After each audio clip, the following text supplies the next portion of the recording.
अस्सलाम वालेकुम students, welcome to AK coaching centre. अच्छा, आज का टॉपिक है हमारे पास वो है वेलोसिटी एंड एक्सेलरेशन। तो हम देखेंगे वेलोसिटी और एक्सेलरेशन असल में होती क्या है। इससे पहले हम ये देख लेते हैं कि स्पीड और वेलोसिटी में फर्क क्या होता है। जिस तरह हमने लास्ट वीडियो में डिस्टेंस और डिस्प्लेसमेंट में देखा क्या डिफरेंस होता है, इस तरह हम इसमें देखेंगे वेलोसिटी और स्पीड में क्या फर्क होता है। अच्छा, वेलोसिटी और स्पीड में डिफरेंस यही है कि स्पीड जो है हमारे पास किसी भी चीज की रफ्तार को बताती है कि कोई चीज कितनी तेजी से हरकत कर रही है, लेकिन उसमें डायरेक्शन मेंशन नहीं होती। और वेलोसिटी में वो स्पीड है जो हमें डायरेक्शन के साथ साथ ये भी बताती है कि उस चीज की स्पीड कितनी है। यानी कि हमारे पास अगर किसी चीज की वेलोसिटी है 5 मीटर पर सेकंड, तो हम उसकी डायरेक्शन पता होगी कि नॉर्थ की तरफ है, ईस्ट की तरफ है, किस डायरेक्शन में वो बॉडी हरकत कर रही है। लेकिन स्पीड में हम लोग ये चीज नहीं बताते हैं। तो सबसे पहले हम लोग इसकी डेफिनेशन देख लेते हैं बुक में कि वेलोसिटी की डेफिनेशन क्या है। वेलोसिटी की डेफिनेशन है rate of change of displacement with respect to time is called velocity. मतलब rate of change of displacement, कोई चीज कितनी तेजी से हरकत कर रही है विद रिस्पेक्ट टू टाइम, और कितना वो टाइम ले रही है। तो हमारे पास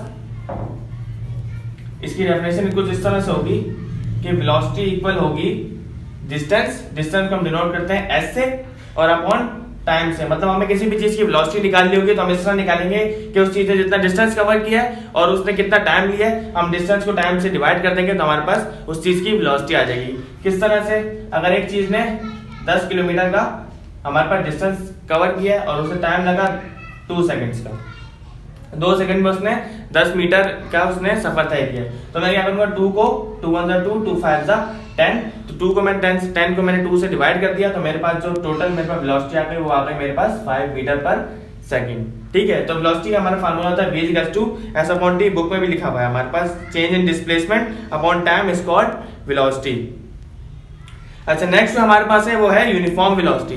अच्छा, यूनिफॉर्म वेलोसिटी और वेलोसिटी में डिफरेंस क्या है। यूनिफॉर्म वेलोसिटी का मतलब होता है ऐसी वेलोसिटी जो कि इक्वल टाइम में सेम वेलोसिटी चेंज हो। मतलब अगर हमारे पास 2 मिनट में उसने 5 मीटर पर सेकंड का सफर उसने तय किया, 5 मीटर पर सेकंड उसकी वेलोसिटी थी 2 सेकंड में, तो अगले 2 सेकंड में भी कितनी बढ़ेगी, 5 ही बढ़ेगी, उससे ज्यादा नहीं बढ़ेगी।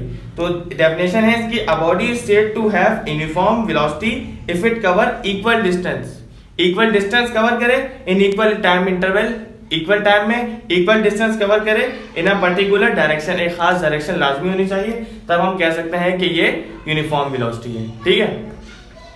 अच्छा, नेक्स्ट जो हमारे पास टॉपिक है वो हमारे पास है एक्सेलरेशन का। एक्सेलरेशन होती क्या है। एक्सेलरेशन की जो बेसिक डेफिनेशन वो यही है कि change in velocity with respect to time, the rate of change in velocity is called acceleration. Book में भी इसकी डेफिनेशन लिखी हुई है, the rate of change of velocity of an object with respect to time is called acceleration. Acceleration का basic मकसद ये है कि कोई भी वेलोसिटी कितनी चेंज हो रही है विद रिस्पेक्ट टू टाइम, वो हमारे पास एक्सेलरेशन है। इस तरह इसका फार्मूला हमारे पास एक्सेलरेशन का, change in velocity per unit time. मतलब कोई चीज वेलोसिटी में कितना चेंज आ रहा है पर यूनिट टाइम, तो हमारे पास है वो एक्सेलरेशन है। तो इसको मैं ए से डिनोट करूंगा। चेंज इन वेलोसिटी, जहां भी वर्ड चेंज आता है तो मैंने आपको पहले ही बताया था हम डेल्टा लगाते हैं, और यहाँ वेलोसिटी है तो डेल्टा वी और अपॉन टी।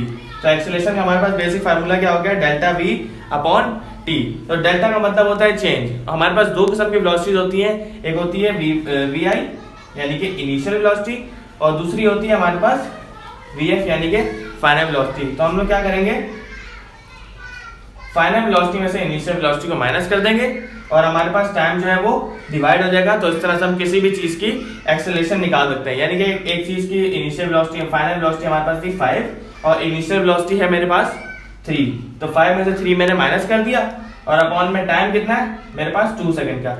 5 में से मैंने 3 को माइनस कर दिया तो मेरे पास आ गया आंसर 2, और ये अपॉन में 2 डिवाइड होगा, 2 से 2 कट गया तो हमारे पास आंसर आ गया 1। तो उसकी एक्सेलरेशन हो जाएगी हमारे पास 1 मीटर पर सेकंड स्क्वायर। तो आई होप आपको वेलोसिटी, यूनिफॉर्म वेलोसिटी, एक्सेलरेशन समझ आ गया होगा। अगर कोई भी मसला है इस टॉपिक में तो आप कमेंट सेक्शन में लाजमी पूछेगा। तब तक के लिए अल्लाह हाफिज।